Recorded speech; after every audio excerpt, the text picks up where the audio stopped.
Hi, வணக்கம் viewers. இன்று பிறந்தநாள் காணும் அனைவருக்கும் என்னுடைய பிறந்தநாள் வாழ்த்துக்கள்.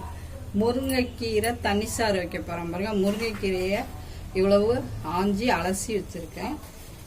இதுக்கு பெரிய வெங்காயம் ஒரு 5 எடுத்து அரிஞ்சு வச்சுருக்கேன். இப்போ அடுப்பில் எண்ணெய் சட்டி வச்சு காஞ்ச மிளகா ஒரு 2 எடுத்து இதில் போட்டுட்டு இதுக்குள்ள கடுகு ஒரு ஸ்பூன், பெருஞ்சீரகம் தாளிக்க,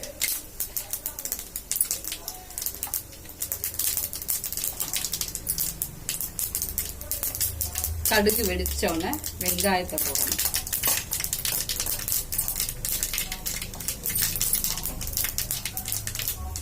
இப்போ இந்த வெங்காயத்தை போட்டு வதக்கணும்.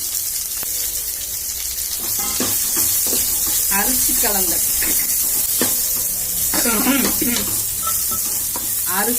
கலந்த கைனி தண்ணியை இதுல ஊற்றணும்.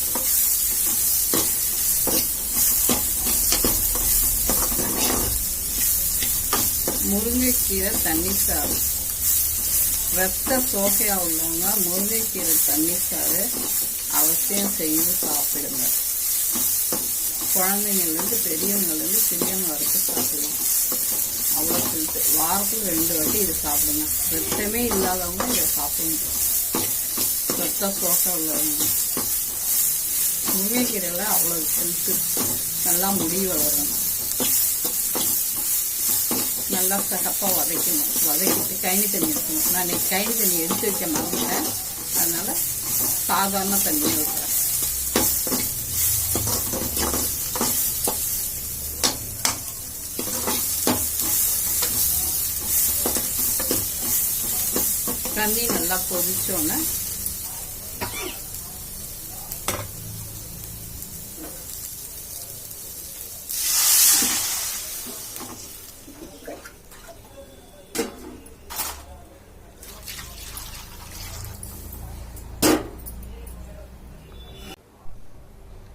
தண்ணி நல்லா கொதிச்சோன்னு முருங்கைக்கீரையை அதில் அள்ளி வைக்கணும்.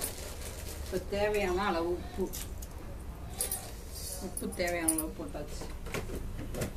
இப்போ தேங்காய் பெருஞ்சீரகம் அரைச்சி வச்சுருக்கேன்.